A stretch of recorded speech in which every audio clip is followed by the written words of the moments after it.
দেখুন, প্রাথমিকভাবে তো ঘটনাটা শুরু হয় তার আগে থেকে, যখন ইঞ্জিনিয়ারিং ফ্যাকাল্টির একটি জিবি হচ্ছিল, মিটিং হচ্ছিল ওদের ইউনিয়নের সিগনেটারি কে হবে সেটা ঠিক করা নিয়ে। সেইখানে প্রথমে যেটা হয় যে বিভিন্ন প্ররোচনামূলক কথাবার্তা চলে আসতে থাকে। এবিভিপির যারা ছাত্র ছিল তারা বলছিল বিভিন্ন নকশাল টকশাল বলে দাগিয়ে দেওয়া, এবং সেইখানে একটা বচসার জায়গা তৈরি হয়।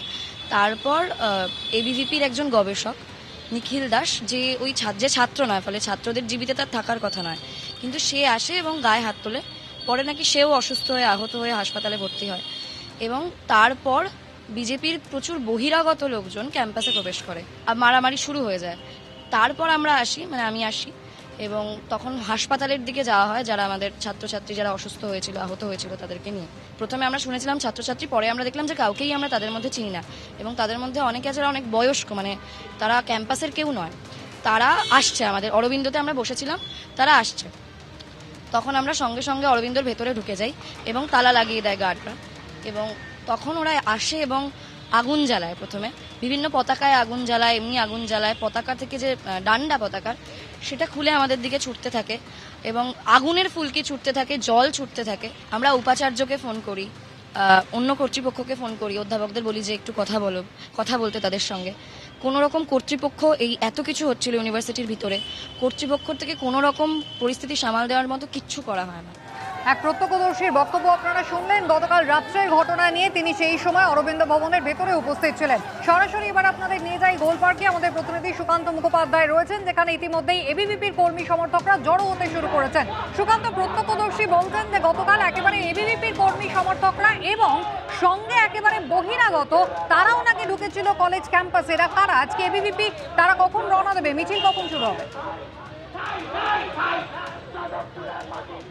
দেখো, সরাসরি গোল পার্কে আমি রয়েছি। 12টা থেকে মিছিল শুরু হওয়ার কথা থাকলেও জমায়েত হতে কিছুটা সময় লাগছে। 1:30টা নাগাদ গোল পার্ক থেকে এই মিছিল সরাসরি যাদবপুর ক্যাম্পাস পর্যন্ত যাবে, 4 নম্বর গেট।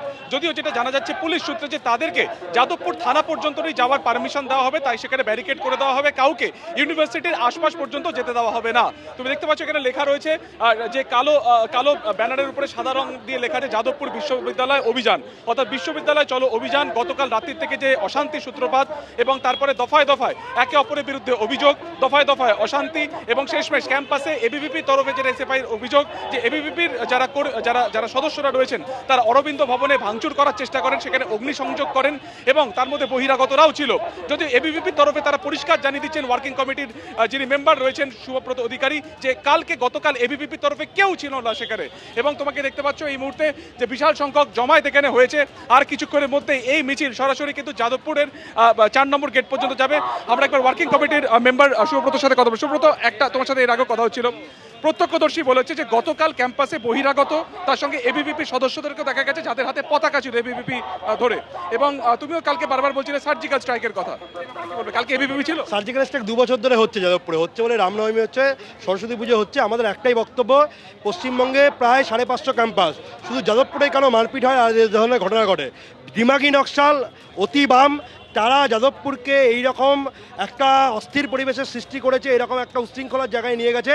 তাদেরকে আমরা সমূলে দমন করবো, তার জন্য যেভাবে দমন করতে সেভাবেই দমন হবে। কি একদম ক্যাম্পাস পর্যন্ত যাবে নাকি থানা পর্যন্ত? আমরা মরিয়ার চেষ্টা করবো ক্যাম্পাস ঢোকার। ক্যাম্পাস পর্যন্ত যাওয়ার তারা চেষ্টা করবেন। অন্যদিকে কিন্তু পুলিশের পক্ষ থেকে জানিয়ে দেওয়া হচ্ছে ব্যারিকেড থাকছে, যাদবপুর থানা পর্যন্তই যেতে পারবেন এবিভিপি সমর্থকরা মিছিল করে।